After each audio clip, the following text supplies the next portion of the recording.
Okay, y'all. At the time of recording this, we still do not have a president, and I feel some kind of way about that. I don't know what to say on that front, but we're going to keep rolling. So we are getting to the end of my first set of interviews.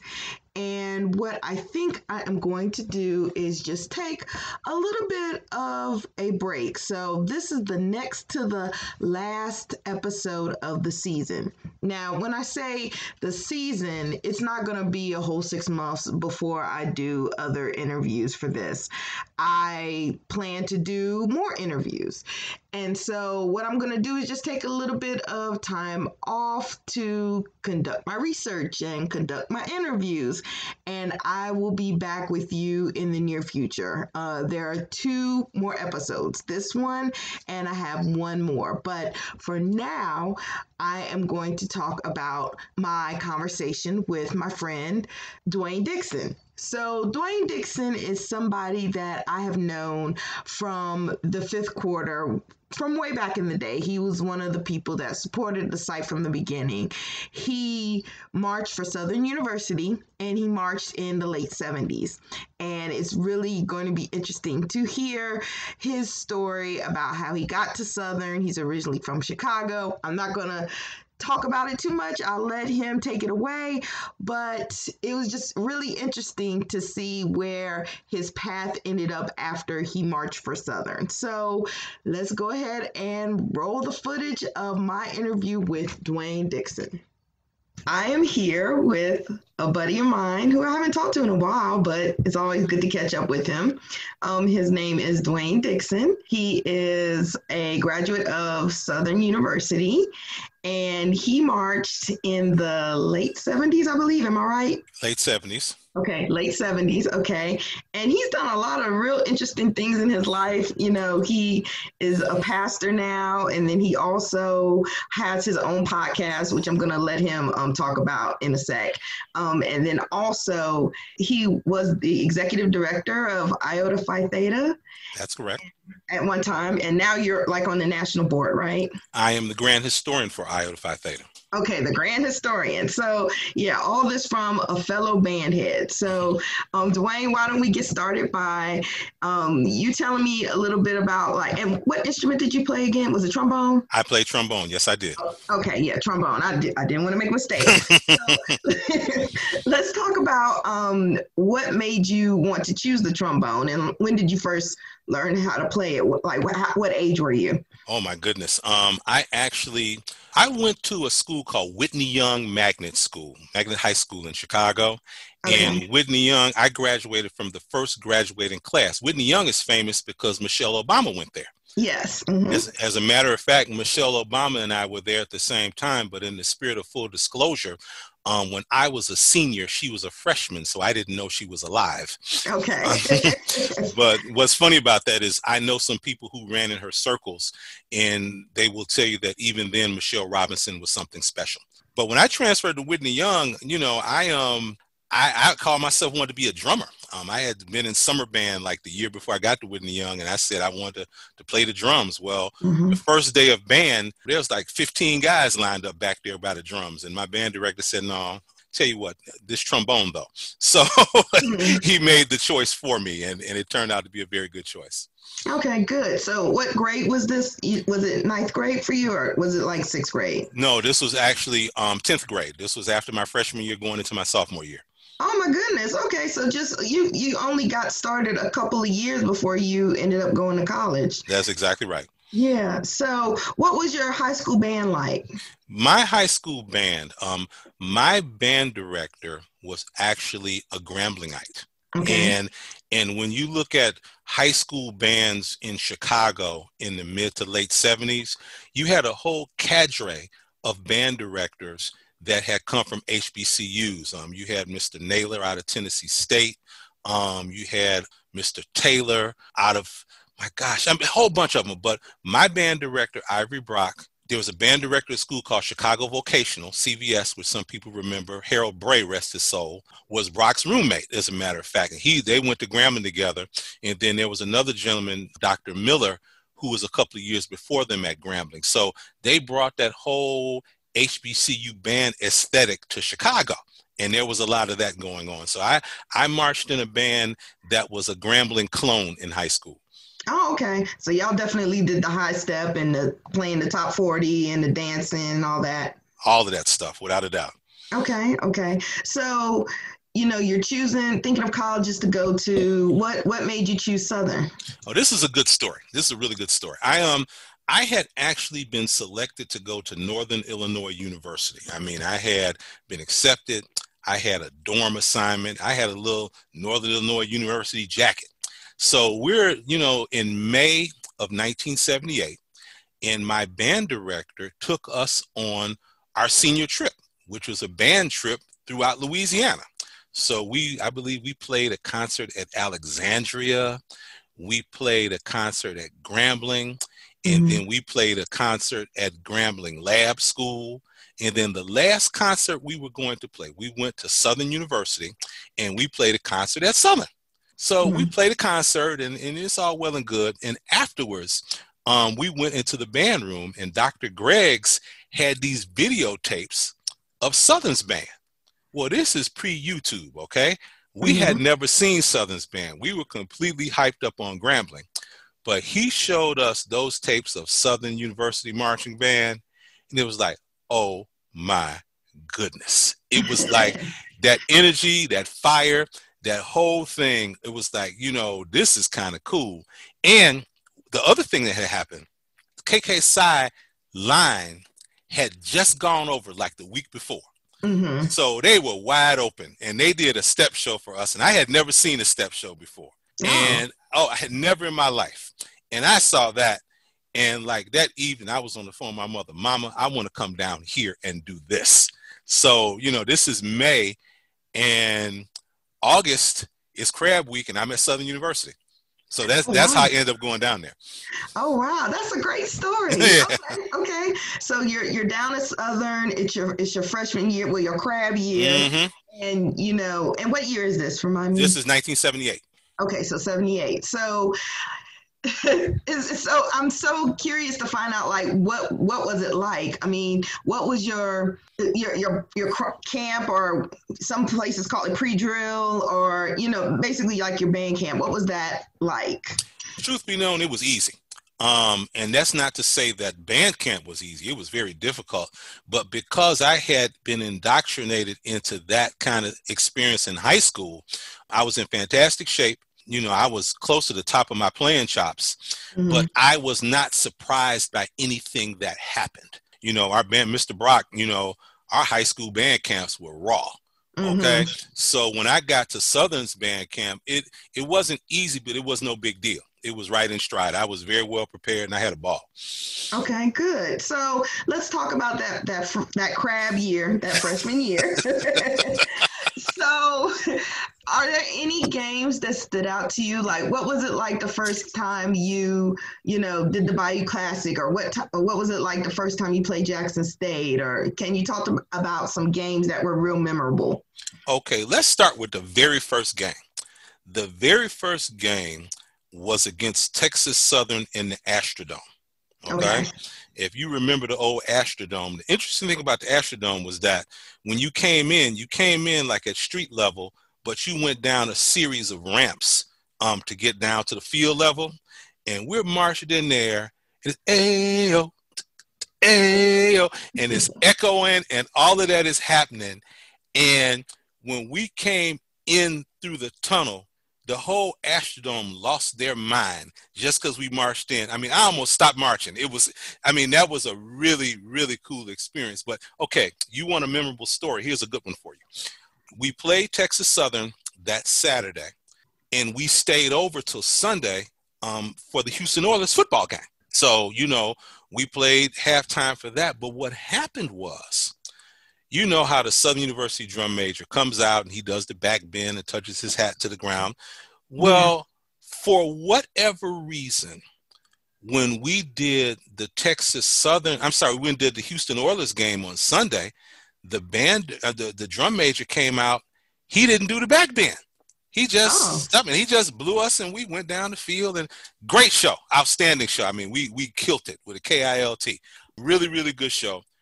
Get back to campus. Everybody's excited because we got Houston to Baton Rouge wasn't long. We got back about 9:30 Sunday night, 10 o'clock. Well, what ended up happening was Dr. Greggs was angry with the gentleman who was drum major, and he zipped him. And by the way, in Southern University band, when you say zip, that means kick you out. He zipped Fred. He zipped Fred for not bending his back. And, you know, as Crabs, we like, what happened? Mm-hmm. You know, we get to band rehearsal the next day, and everything is all crazy. The upperclassmen are mad because, you know, Fred was their boy and this and that. The Crabs don't know what to do. Well, what ended up happening at that Monday afternoon band practice, most of the upperclassmen walked out. They literally walked out. So what you're left with is about 72 people, primarily KK Psi and Crabs. And, you know, we had a great week of rehearsal. And in the meantime, it's in the school newspaper about the band and walked out, the whole ball of wax. It's this huge, big deal. Right. But we had a great week of rehearsal. We went out there 72 strong that Saturday. As Dr. Greggs would say, we brought natural smoke and, you know, actually had a good week. And what ended up happening the following week, you know, the upperclassmen start coming back in dribs and drabs, and Doc let them back in the band. But as a Crab, that was like a total eye-opener, okay? Mm-hmm. But, you know, par for the course in Southern's band. So that was certainly memorable. Wow. First Bayou Classic I played in, we did a total Teddy Pendergrass show. And actually, that was a repeat because we had done that show for homecoming against Jackson State, as a matter of fact. I remember they played first and they did the Tiger Run On. That's mm-hmm. the first time I'd ever seen it. I was like, ooh, that's kind of fly. Mm-hmm. But first drill was Teddy Pendergrass, Life is a Song Worth Singing. Second drill was the circle drill, but the slow circle to Teddy Pendergrass, It Don't Hurt Now. Mm-hmm. Brought it to concert formation, and Clarence Creighton from Reserve, Louisiana, sang Close the Door, okay? And blew up the spot. And then we closed out with the dance routine, Get Down, Get Funky, Get Loose. Mm-hmm. And he sang that as well. Total smoke. Jackson State. Matter of fact, if you talk to some people from Jackson State to this day, they'll just put their heads in their hands and say, "Yeah, man, that was a rough day for us in Baton Rouge." Ooh, I need to find some Jackson State folks. I mean, the Jackson State folks I know marched like in the late '80s, mm-hmm. Moving on to the '90s and stuff. Mm-hmm. I need to find somebody that marched back in that day so I can get that validated right there. Yeah, we crushed them boys that day. It wasn't nothing but a thing. So just when I think about performances that just off the top of my head stand out, those are two. Okay, that's really good. So tell me about Dr. Greggs. Like, what was his personality like? I mean, I have an inkling because I interacted with him with the fifth quarter, but I'm gonna let you say it. Oh man, Dr. Greggs, Dr. Isaac Greggs. What can I say about him that hasn't already been said? Dr. Greggs was a force of nature. And understand, Doc wasn't a big man. He was kind of small and slight, mm-hmm. But a force of nature. And Dr. Greggs had a way of building you up and breaking you down and building you up all over again. And it's been said more than once, even if you come back years later, Doc could tell you where you were from, what year you marched, and what you're doing right now. I mean, he had a love for the Southern University. He had a love for the band. He had a love for bandsmen that was just unmatched, because what you got to remember is a whole bunch of cats in Southern's band, that was the first model of manhood that they had ever had. And there's a whole bunch of other cats at Southern who were in school specifically because they were in the band. So, I mean, Doc knew that. And Doc knew that this was a mechanism to get young Black folks educated. And he would always say, listen, I'm not interested in whether or not you're going to be a music major. That's not what this is about. This is about teaching you life skills. I mean, Doc used to always say two things. He would say, if you're on time, you're late. You got to be at the right place at the right time with the right equipment, ready to concentrate. I mean, that was Doc. It's funny. I've heard this phrase all through the years of me following bands from Southern folk. They say that phrase all the time. All the time. That was Doc. That was what Doc was about. I mean, we could go on and on and on. What I would tell your listeners to do, when Doc passed away, a guy who graduated from Southern, gosh, I can't remember his name. He graduated years after I did. KKSI guy, KKSI frat brother. He's also an Omega, but he's a very highly accomplished minister.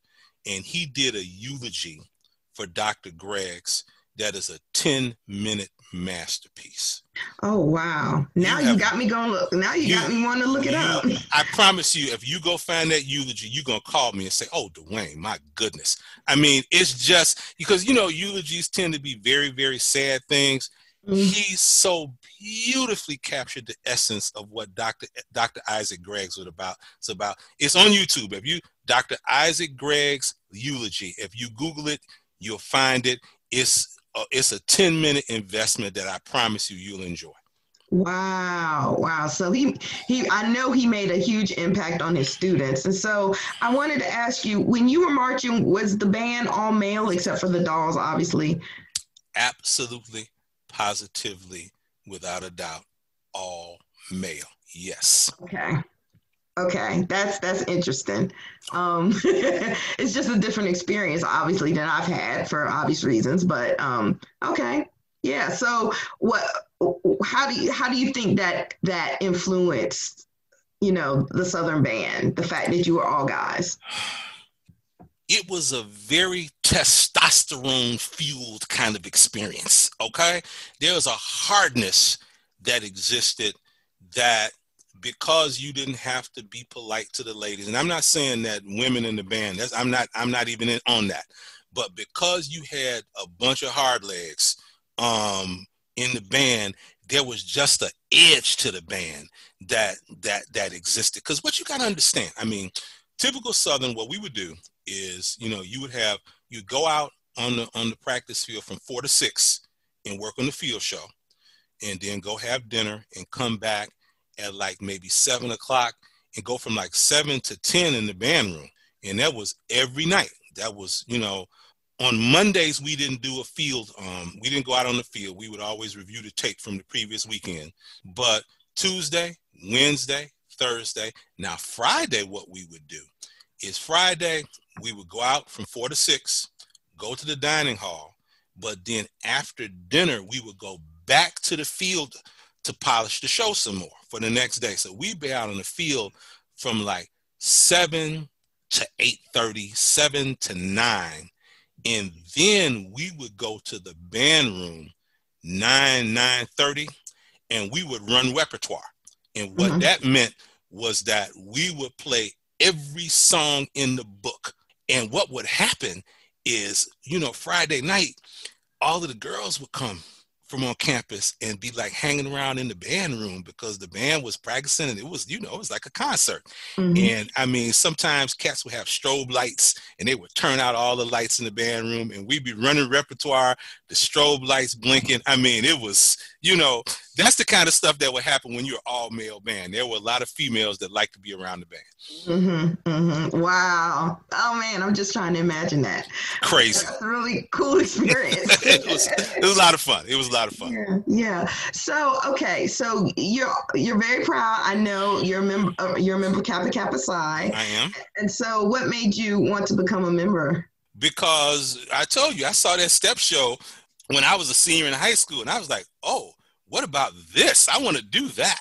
But as it turned out, when I got to Southern in the fall, every single section leader, the band captain, the drum major, everybody was KK-Psi. I mean, in the way it worked at Southern was when Doc wanted something done, he went to KK-Psi.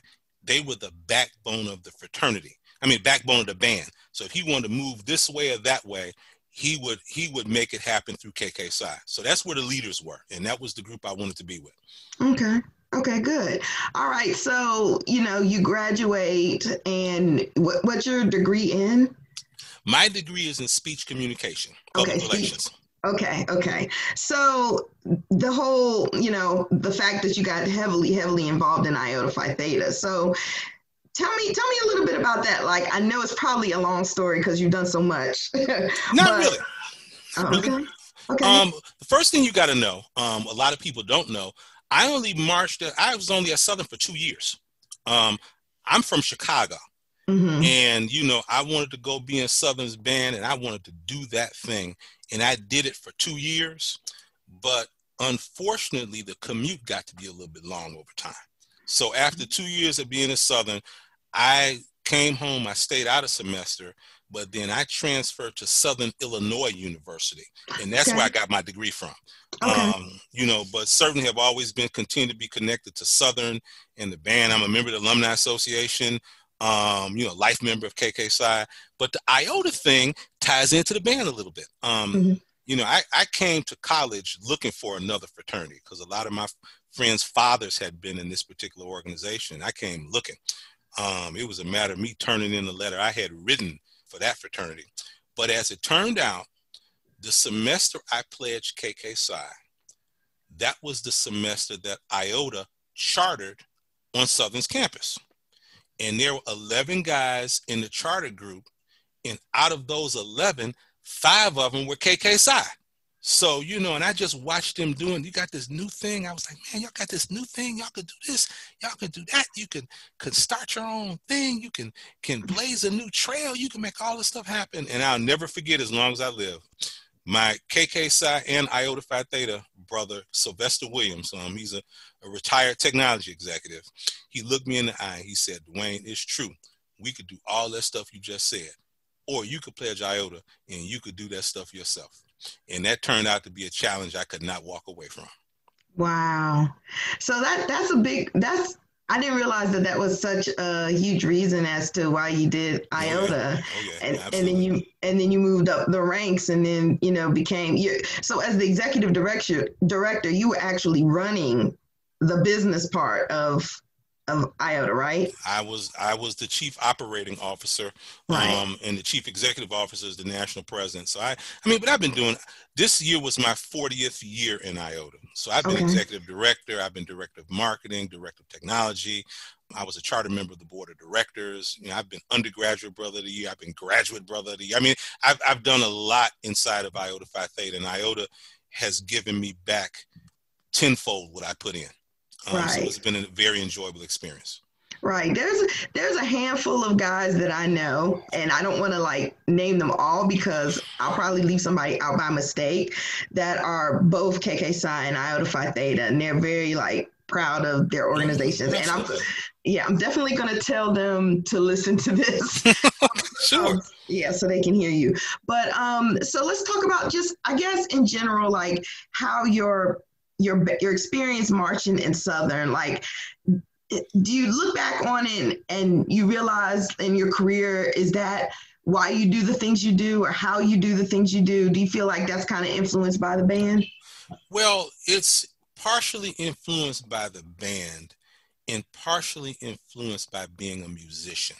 Okay. There's a whole set of things that being a musician teaches you.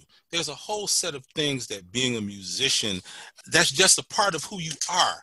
And it never, ever goes away. I played trombone in college, in high school and college. Well, about 15 years ago, I decided I wanted to play bass. And I have a theory, by the way. Every horn player is a rhythm section wannabe anyway, okay? That's real talk. And I had, I picked up bass from scratch. And, took some private lessons. Next, I started playing in church. I joined a gospel group. We cut a CD. The whole ball of wax. Once a musician, always a musician. And I want to share something with your listeners, if I might. Yes. Matter of fact, I sent you this a little while ago. And from a musical standpoint, the musicians will understand this. It's called Why Music? Music is a science. Music is mathematical. Music is a foreign language. Music is history. Music is physical education. Music develops insight and demands research.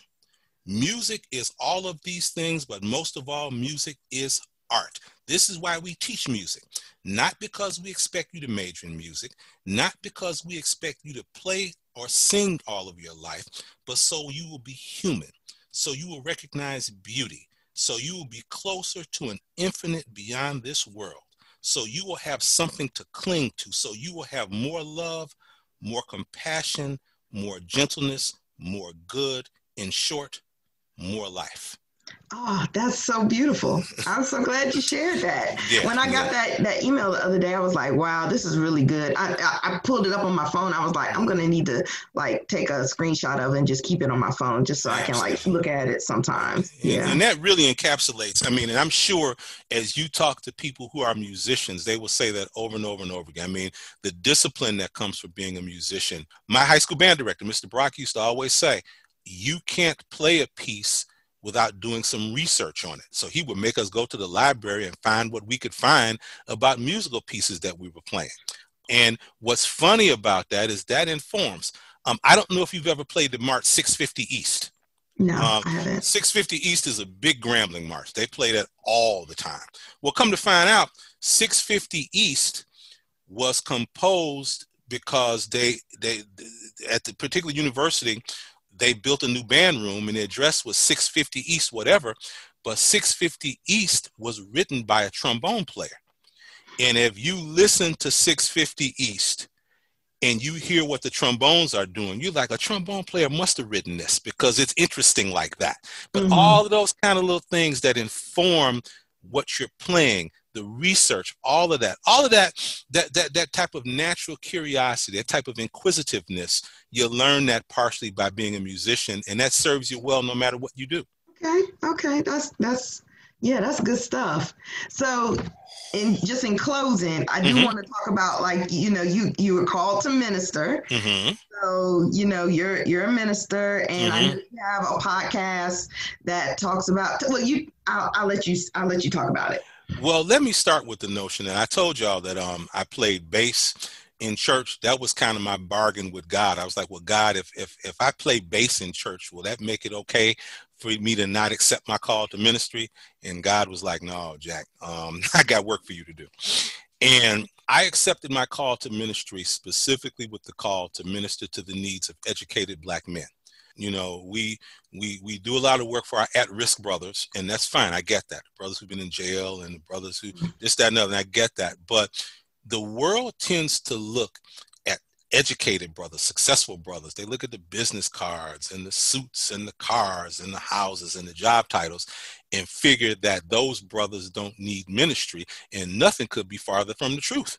When you're existing in that space, it's a whole different kind of thing. I had one of the guests on my podcast tell me new levels, new devils. And because it's a whole different set of things, my podcast is called The Corporate Minister, and it's thecorporateminister.com, just like it sounds. And I talk about it as a safe place for the hearts and minds of educated men of color. One of the things I tell people all the time is, if you take the average Black man who is not in a fraternity or who's not in church, he has no quality relationships with other Black men. So who does he call when he's sitting on the edge of the bed at 3:00 in the morning with a pistol in his hand? And we all know about that brother. And my thing is that, God has a word. Come to me, all ye that labor, and I will give you what?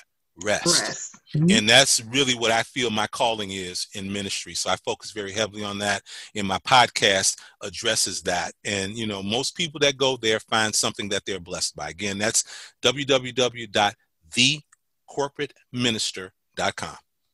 Okay. Well, I'm gonna put that link in the podcast notes too, so that people will be able to access that. But it has been so good talking with you, Dwayne. I feel like, there was a period of time that we had like stopped talking. I mean, it wasn't anything bad, but life happened. That's what it is. It was just, it's really good to catch up with you again.